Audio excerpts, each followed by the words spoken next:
Good morning. We would like to begin our worship service this morning in song, so please join me and raise in body and spirit as we sing our first hymn this morning, number 163, For the Earth Forever Turning.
Welcome to First Unitarian. Ooh.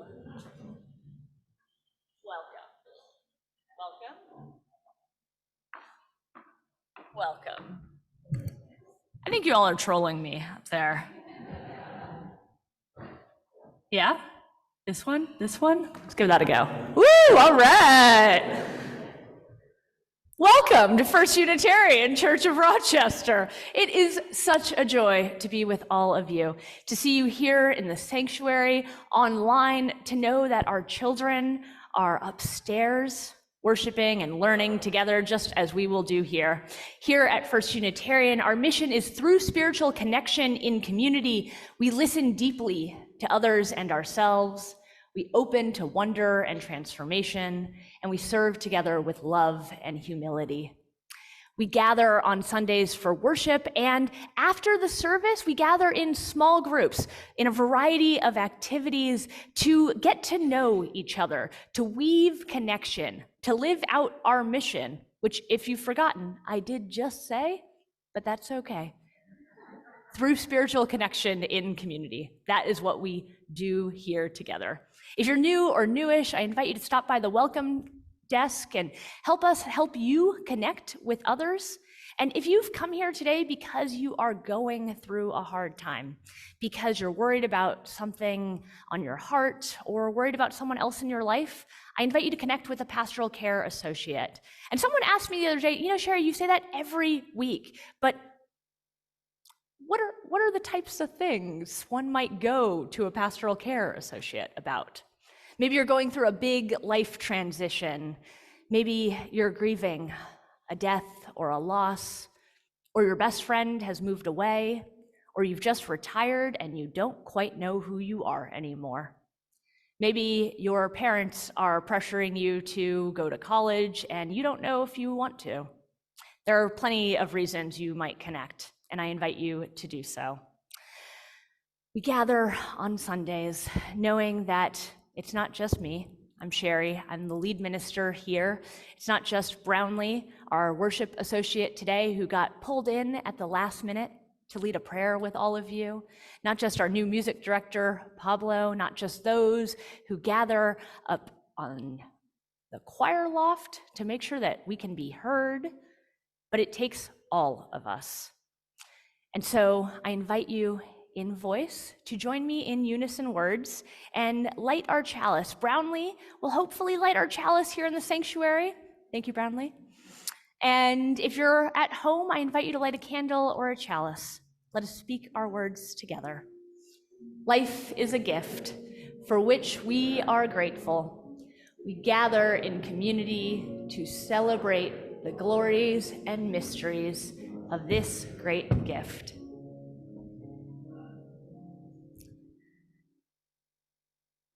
I've got props I gotta go get.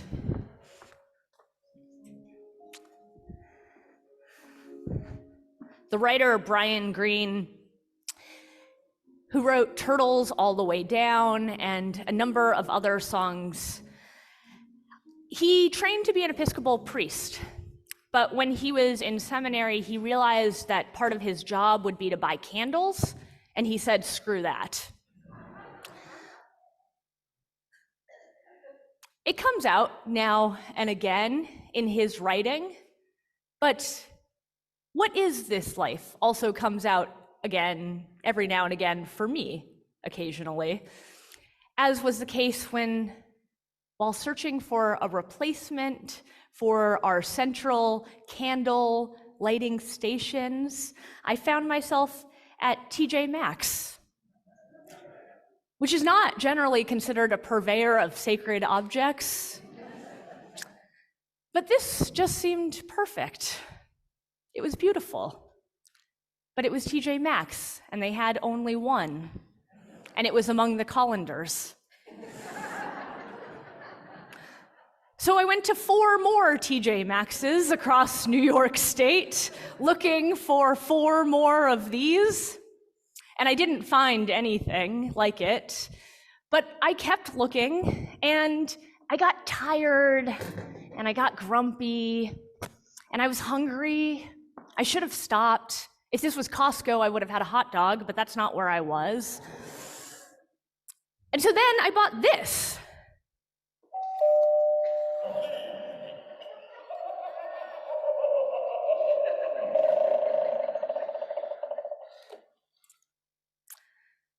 Which is even more so not a sacred object. It brings me joy, and I'm glad that I got to share it with you. And I think this is why we come to church. Not because we get to buy kind of terrible things, but because we get to share moments of levity, share secret sources of joy, share our deep longing, and share too that I'm looking for 4 more of things like this. And if anybody has any leads, grab it and I'll reimburse you. So in the spirit of community, in the spirit of seeking, in the spirit of knowing this was not an advertisement for one retailer, I invite you to rise in the chat or here in the sanctuary and greet your neighbor, offering them a big plate of welcome and hospitality. I invite you to offer each other peace and welcome.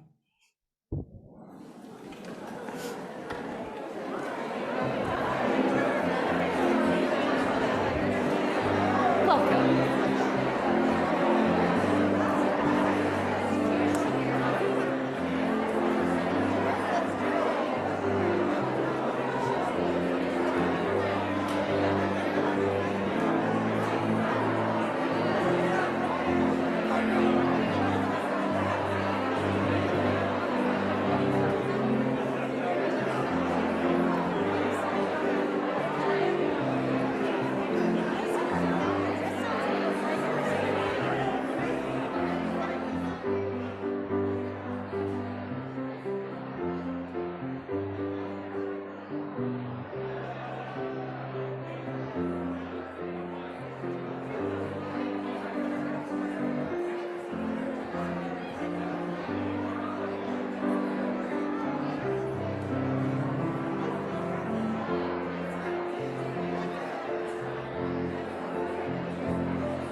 invite you to now take your seat.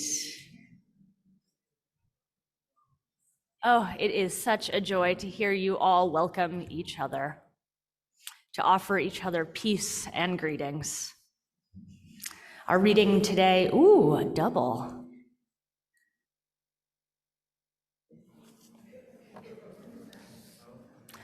Love After Love.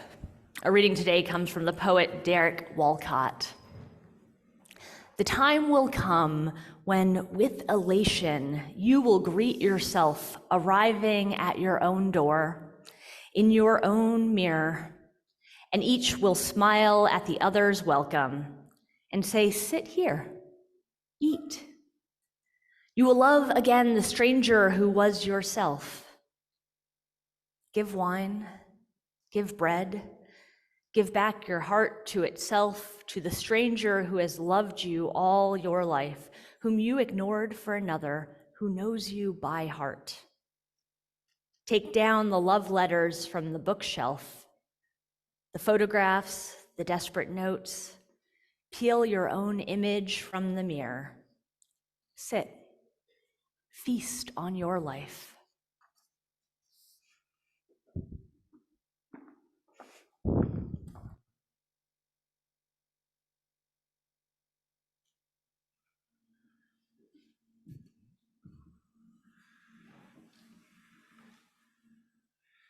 Peel your own image from the mirror. Sit, feast on your own life. Let the words of Karen Johnson and the spirit of meditation, of prayer, of reflection, of connection to that yearning inside you for something larger than yourself be your company. Let us slow into this space. Let us slow into this moment. Let us slow into our bodies. Let us find our breath. Let our breath find us. In a breath, however it is your body allows, a breath out, however your body allows. Breathe in, breathe out. Breathe to connect to self. Breathe to connect to the earth. Breathe to connect to all that is. This connection may bring pain, for the world is crying out war, legislated hate, violence, misery, inequality, betrayal. May we remember that our pain is not our enemy to our joy, not enemy to our happiness, but pathway through. The only way out is through. When the world is on fire, when there is war in foreign lands, waking within us fear or anger or sadness, when someone we care for is struggling, when strangers are treated as less than, that we feel pain is a reminder there is no separation, that we feel pain is a signal of our interconnection, that we feel pain alerts us to the presence of and our participation in the interdependent web of all existence.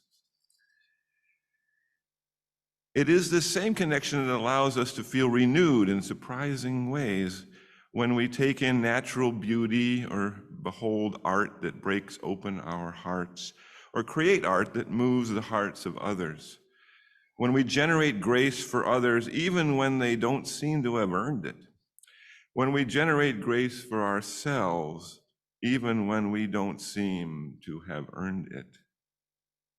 When we move our bodies, however these bodies move, whatever our size or shape, for all are miracles.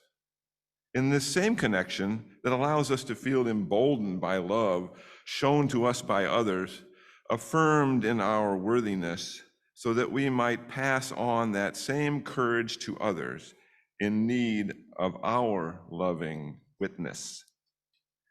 It is this same connection that is fuel, fire, and food propelling us to truth-telling, even when it seems the risks are too high, propelling us to love more boldly, even when it seems the sacrifice is dear, propelling us to show up, even when we do not know what it is we are supposed to do. Having found our breath, let us breathe. Having found our breath, let our breath breathe us. Breathe in.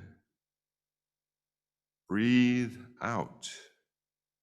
Connecting to self, connecting to the earth, connecting to the all that is. Now, let there be shared stillness as our hearts pray the prayers only they know.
We enter now into ritual, to honoring the complexities of life and bring the grief, growth, or gratitude that is alive within you to the altar of community and spirit.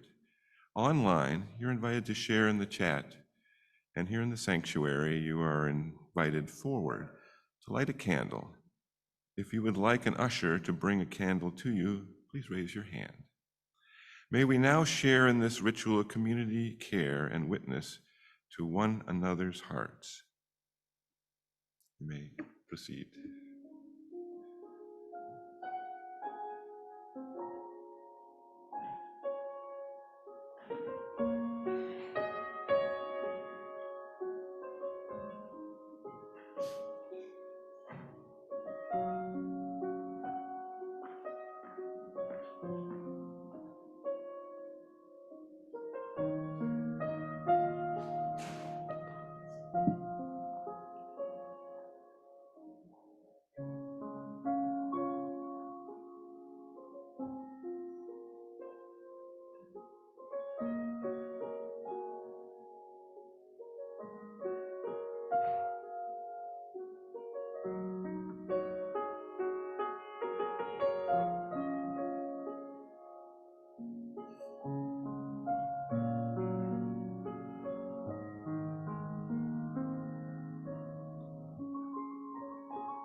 All that we hold in our hearts for ourselves, for each other, and for the world is held in this community and by a love that will not let us go.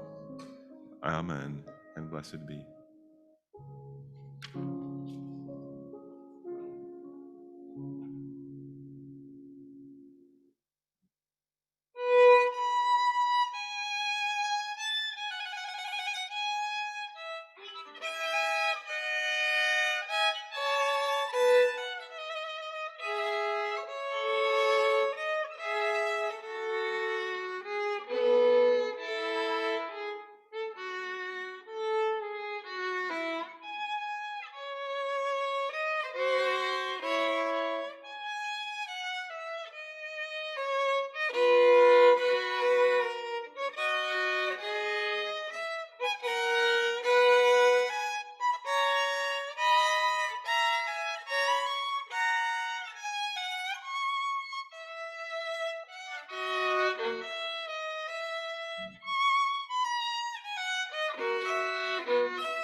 Everything our church does for ourselves and others is made possible by what we bring to it.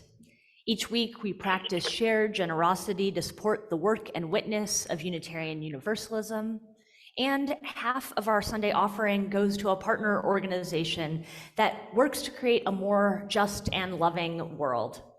Today, we share our plate with the UU Schools Partnership.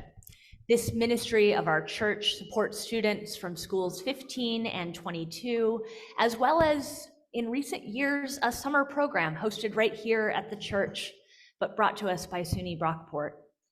Volunteers connect with kids as reading partners, guests in the classroom.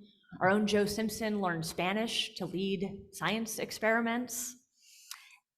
And they do so much more as we seek liberation and equity and justice for all. In the spirit of abundance and generosity, our offering will now be received with gratitude.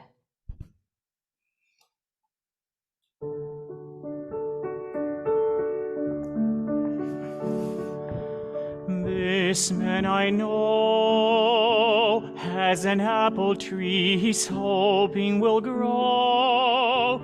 Day after day he waits, and what does he see? Not one apple on the tree.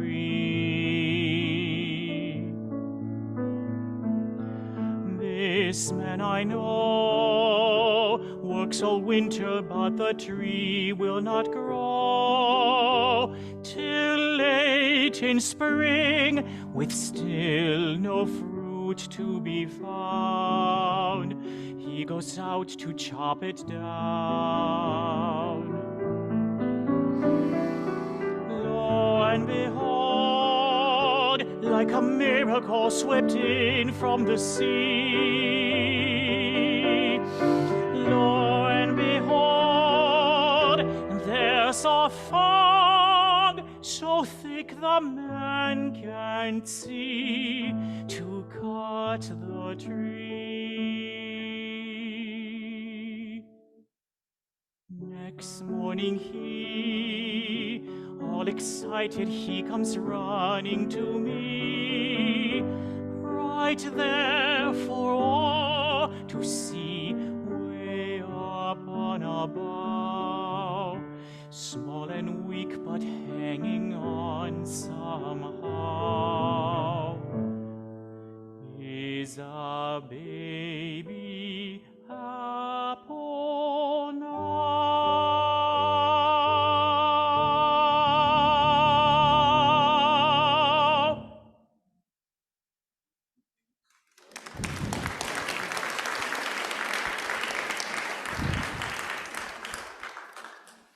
I think I'm feeling sentimental today. That small and weak baby apple image is so beautiful.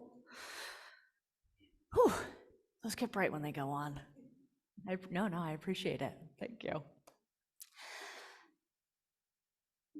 My wife's been having some health challenges and has spent a lot of time in recent weeks in bed because she can't move consistently. So she is bored out of her mind. And so recently she did a thing that I never thought she would do. She cleaned her closet. But she didn't clean it herself because, again, she couldn't move that much. So she invited a friend, not me, invited a friend over to clean her closet for her, which is a weirdly compelling thing to do, cleaning for someone else as opposed to yourself. And so the things strewn upon the floor of the closet were lovingly picked up and presented to her in series. Do you want this? Should it be hung up? Should it be donated? It went on for hours. And she found clothes she had never worn before, clothes with their tags still on them. My clothes were in there, which I didn't appreciate, though I appreciate that they've now been restored to my life. I need another black shirt.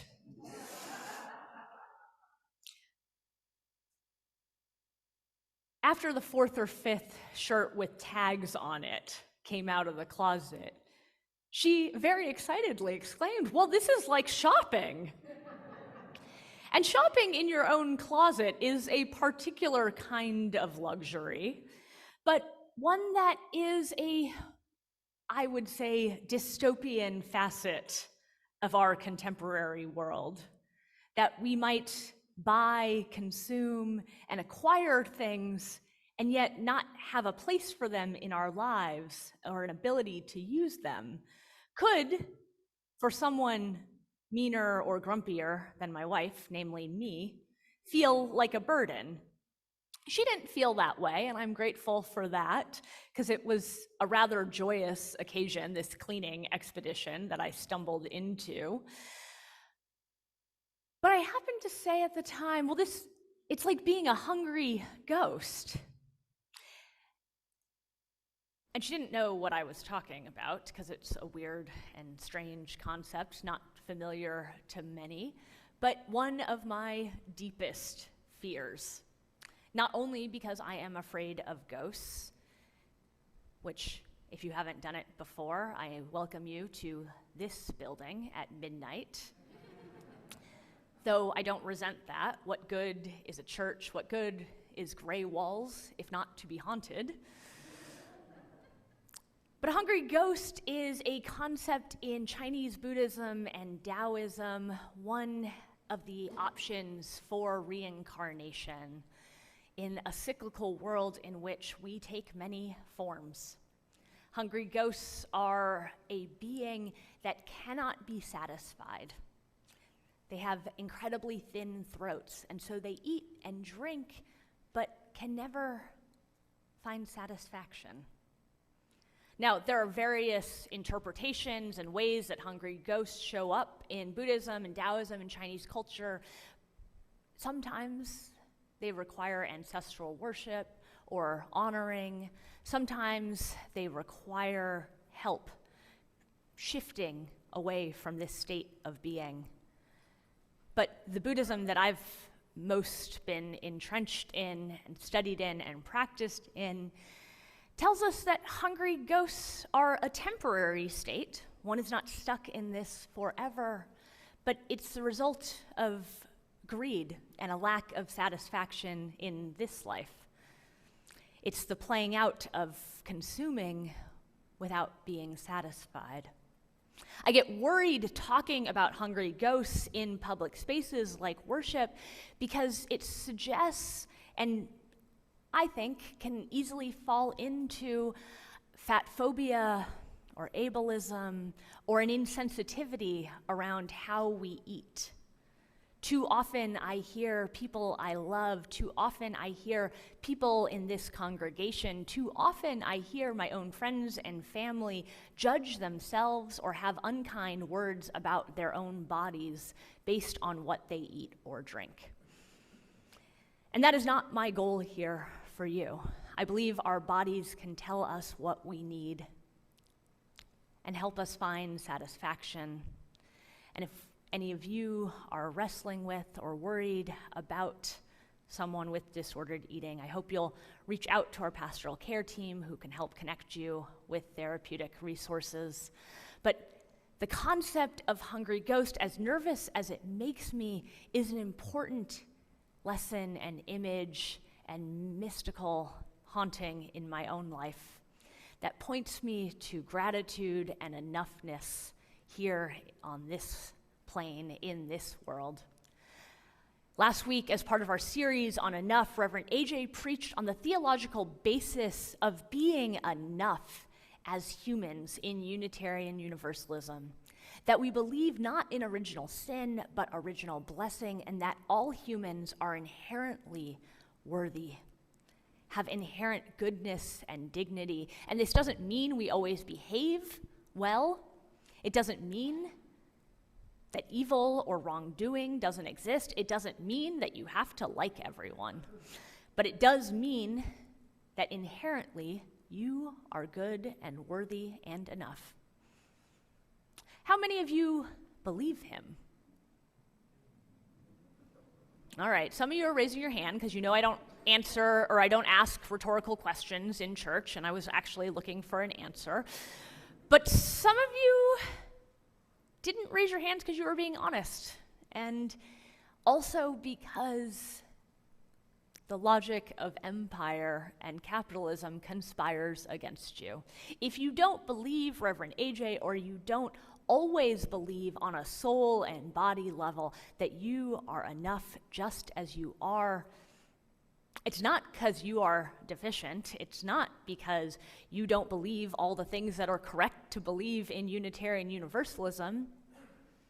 It's because you walk into a TJ Maxx and you see all the things that you could buy that would make your life slightly more convenient if only you had enough storage for all this stuff. Maybe that's just me, but I don't think it is. The logic of empire keeps us buying, keeps us seeking more, keeps us consuming, because others get rich off it. And if we don't believe that we are already enough, we'll seek actively to fill that void. It's common, and you shouldn't worry too much if you find yourself leaving this place wanting a cupcake. Go get the cupcake. But know too that you are good and worthy even if you don't have it. The logic of empire keeps us caught in a scarcity mindset that not only keeps us buying, but keeps us worrying that if only we achieved this thing, got this degree, lost these 10 pounds, had this kind of marriage, we might be enough. One of my favorite people, and I say that a little bit embarrassed because this isn't someone I know, except I watch her TikTok videos, and she's become very important to me over the last 2 years. One of my favorite people is someone who goes by the handle The Black Forager. This person, I'm seeing some people who are very excited about that. I am so delighted. And if you're not on TikTok, she shares her videos on other social media platforms. The Black Forager writes openly and talks openly about how she has struggled with disordered eating for most of her life. And foraging brought her back into a relationship with food that's not perfect or uncomplicated, but full of joy and full of connection. The Black Forager is exactly that. She is a Black woman who goes out into nature, into the spaces that creep up in sidewalk cracks, out in the woods, in cities that she's visiting, and sees what the world has to share.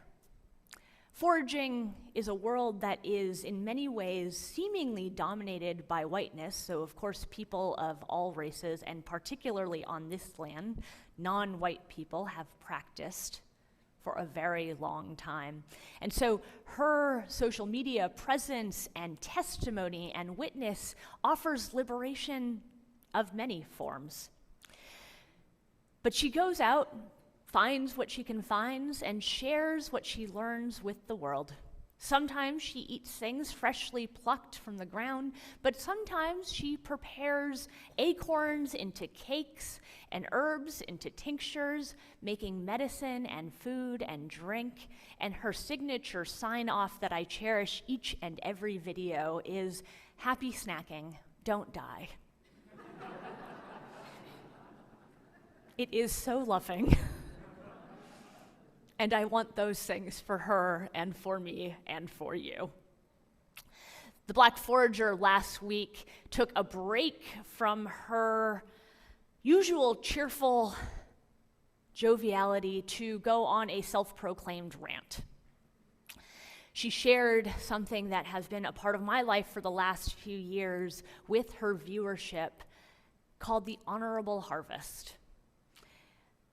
This idea came to her from Robin Wall Kimmerer in Braiding Sweetgrass.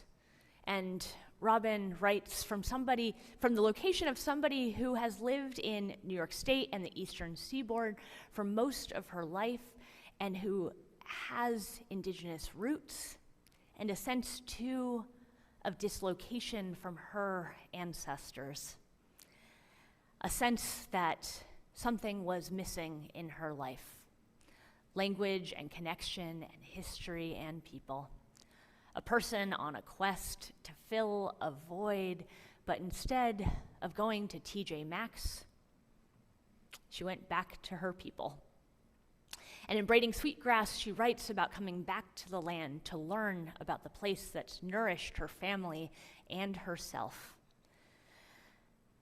The Black Forager last week went on a self-proclaimed rant because she found herself in the woods and found chicken of the woods, a mushroom, a fungus, that had been entirely cleared out. There was evidence that there was something there that someone had taken, perhaps someone who had watched her videos and gotten excited about foraging, but they had taken everything, and in some cases decimated the possibility, though that is difficult because fungus and mycelium are resilient, in some cases decimated the possibility of that fungus ever coming back in that place. So she shared the principles of the honorable harvest, which are not written down and are not formalized, and in fact pop up in different communities in slightly different ways, but shared this ancestral wisdom with all who seek to find enough in the world and to create conditions so that others too might have enough. The honorable harvest starts with not taking the first of something that you see. If you don't take the first, it means that you know that you also have not taken the last. The honorable harvest continues with not taking all of something in a particular place. This ensures the possibility of regeneration. It ensures what in corporate speak we refer to as sustainability. But she, Robin, the Black Forager, and all who practice the honorable harvest see as honoring the possibility of regenerating, of cultivating, of ensuring a new generation is a necessary part of the relationship that we have with plants and fungi and all in the natural world. The honorable harvest continues with asking for permission. And this part gets weird for lots of us, I know. How many of you have asked permission from something that you've eaten? All right, not a lot of hands up. Some, but my guess is more of you than are willing to admit. But it feels like a strange thing to do, especially if your food comes in a package or prepared by someone else and arrives at your table no longer resembling what it might have looked like in the natural world. And yet, there's a direct relationship that you have, not only with that plant or animal itself, but so too with the hands that picked and prepared and planted that food. The honorable harvest asks you to ask for permission and to wait for an answer. Like all practices of consent, asking and waiting for an answer is embedded here, but answers come in many forms, especially if you don't have a lot of practice doing this. So Robin Wall Kimmerer, she says to be open to different possibilities. Sometimes it's asking your dining companion and waiting for a verbal answer. Sometimes it's when you're foraging, asking and then looking around. If a big cat is staring you in the eyes, waiting to eat you, that is a no. Sometimes it's simply sitting in silence for just a moment and waiting on an internal, instinctual, and mystical level for an answer. As someone who wants you to eat, I hope the answer is yes. And the final common principle of the honorable harvest is to thank, to offer gratitude, to know that what has been given and received is part of a web of connection that you as an animal being must participate in. Not consuming is not an option for you. You must eat, you must drink, and based on the polite rules of society and our common understanding, which we will enforce here at church, you do have to have clothes. Not consuming is not an option, and not consuming is not better, but consuming just enough, ensuring that there is something left for others. It's a practice for us to engage in, and by practice, I mean it is something we do again and again, and that we aren't automatically good at it. The logic of empire and capitalism that makes money off you thinking you are not enough conspires against all of us. Together, may we practice, may we know that we have enough. Collectively, here within church and wider society, by consuming only as much as we need and not more, we might create the conditions of a world that can provide for all. May it be so. Come, let us practice together.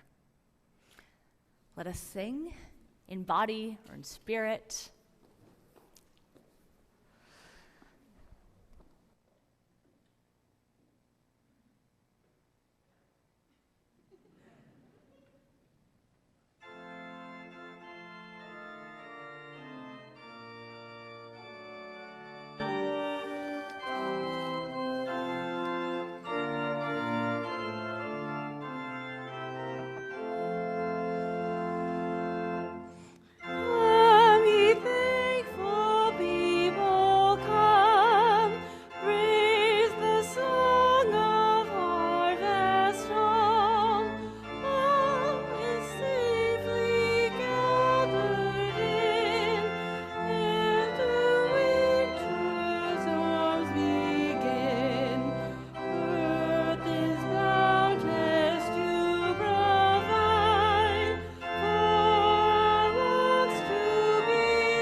Charming giggle.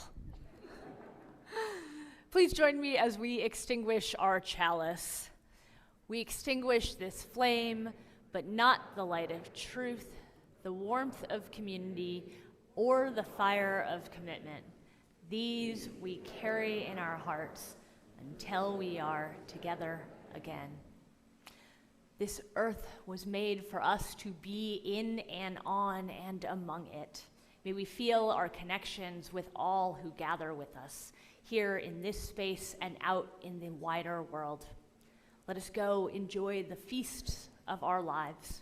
Sit, happy snacking. Don't die. I love you. Go in peace. Amen.